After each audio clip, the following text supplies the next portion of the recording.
le G5 Sahel repose sur deux jambes. On ne le dit pas assez.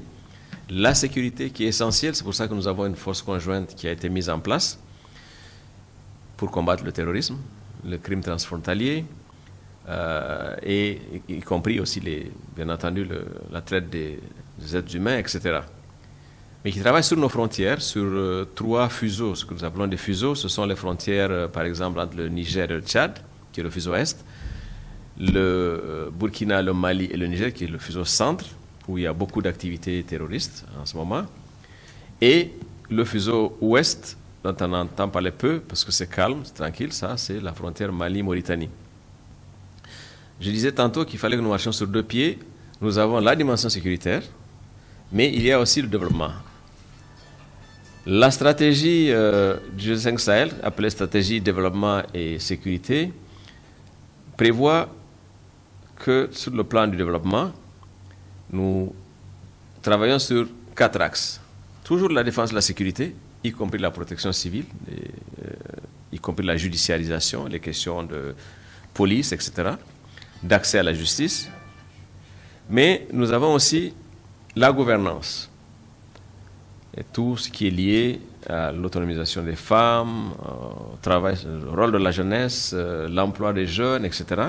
La lutte contre l'extrémisme violent aussi. Alors évidemment, nous avons cette conférence des partenaires et bailleurs de fonds qui a été décidée par les chefs d'État au mois de juillet. Mais en fait, déjà avant, il y avait une table ronde qui était prévue, mais on a préféré appeler ça une coordination des bailleurs et partenaires, parce qu'il s'agit de savoir ce qu'ensemble les partenaires et nous allons faire en concertation pour nous aider à financer les 40 projets qui sont reçus pour 2019-2021 sur les 4 axes 2019-2021 sur les 4 axes dont je viens de vous parler. Ça s'annonce bien.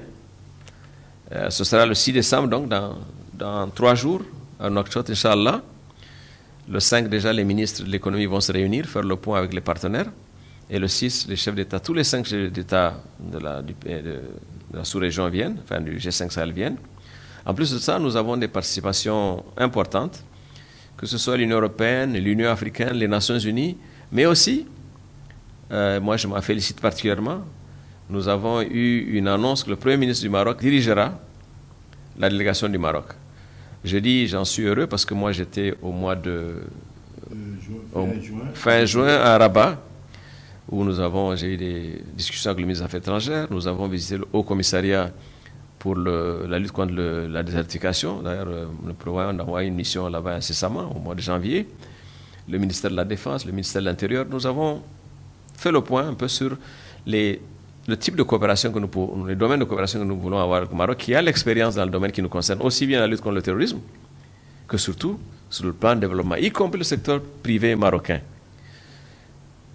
Donc nous allons poursuivre cela, approfondir les discussions et voir un peu en quoi le Maroc nous soutiendra, et nous savons pouvoir compter sur ce grand ami du Sahel, parce que en fait le Maroc fait partie de l'espace.